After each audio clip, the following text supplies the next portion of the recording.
অজু করার শেষে এই কালিমাটি একবার পাঠ করুন। এই কালিমার বরকতে আল্লাহ তাআলা রব্বুল আলামিনের কুদরতে বেহেশতের ৮টি দরজা আল্লাহ তাআলা রব্বুল আলামিন খুলিয়ে দিবেন। সুবহানাল্লাহ। যে দরজায় ইচ্ছা সেই দরজায় অজুর শেষে এই কালিমাটি পাঠ করনেওয়ালা ব্যক্তি যে দরজা ইচ্ছা ওই দরজায় জান্নাতে প্রবেশ করবে। সুবহানাল্লাহ। সম্মানিত মুসলিম বন্ধুগণ, আমরা সকলেই এই কালিমাটি সহিহ শুদ্ধ করে শিক্ষা করে নিয়ে অজুর শেষে এই কালিমাটি পাঠ করবে ইনশাআল্লাহ। এই কালিমাটি অনেক বরকতপূর্ণ কালিমা, এই কালিমাটি অনেক ফজলতপূর্ণ কালিমা। এই কালিমাটি জান্নাতের ৮টি দরজা খুলিয়ে যাওয়ার কালিমা।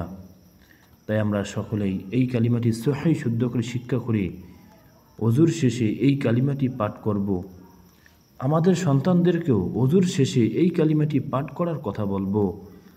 বাসার সকল সদস্যকে এই কালিমাটি অজুর শেষে পাঠ করার কথা বলবো। সকল মুসলিম ভাই বোনদেরকেও এই কালিমাটি অজু শেষে পাঠ করার কথা বলবে ইনশাআল্লাহ। সম্মানিত মুসলিম বন্ধুগণ, রাসূল সাল্লাল্লাহু আলাইহি ওয়াসাল্লাম তার মহাব্বতের উম্মতকে এই আমলটি শিক্ষা দিয়ে গিয়েছেন যে আমার মহাব্বতের উম্মতেরা এই আমলটি করবে। আল্লাহ তাআলা রব্বুল আলামিন এই আমলের বরকতে তার জন্য ৮টি জান্নাতের দরজা খুলিয়ে দিবেন। সুবহানাল্লাহ। সম্মানিত মুসলিম বন্ধুগণ, আমরা সকলেই এই কালিমার আমল করব। রাসূল সাল্লাল্লাহু আলাইহি সাল্লামের শিক্ষণীয় এই আমলটি আমরা সকলেই করব ইনশাআল্লাহ।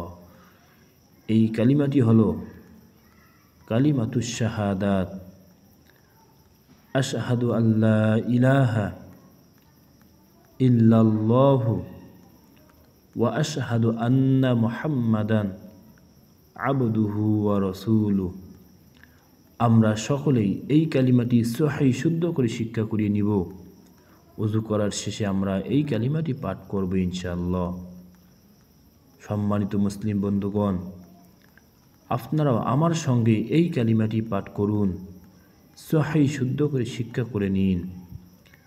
আশহাদু আল্লা ইলাহা ইল্লাল্লাহু ওয়া আশহাদু আন্না মুহাম্মাদান আবদুহু ওয়া রাসূলুহু। আবারও আমার সঙ্গে বলুন, আশহাদু আল্লা ইলাহা ইল্লাল্লাহু ওয়া আশহাদু আন্না মুহাম্মাদান আবদুহু ওয়া রাসূলুহু। সম্মানিত মুসলিম বন্ধুগণ, এই কালিমাটি একবারই সহজ এবং পরিচিত কালিমা। আমরা সকলেই এই কালিমাটি সহিহ শুদ্ধ করে শিক্ষা করে নিব। আমাদের সন্তানদেরকেও এই কালিমাটি সহিহ শুদ্ধ করে শিক্ষা করিয়ে দেব ইনশাআল্লাহ। তাদেরকেও এই কালিমাটি আমল করার কথা বলবো। সবাইকে ওযুর শেষে এই কালিমাটি পাঠ করার কথা বলবো ইনশাআল্লাহ। সম্মানিত মুসলিম বন্ধুগণ, রাসূল সাল্লাল্লাহু আলাইহি সাল্লামের এই শিক্ষণীয় আমলটি আমরা সকলেই করব ইনশাআল্লাহ।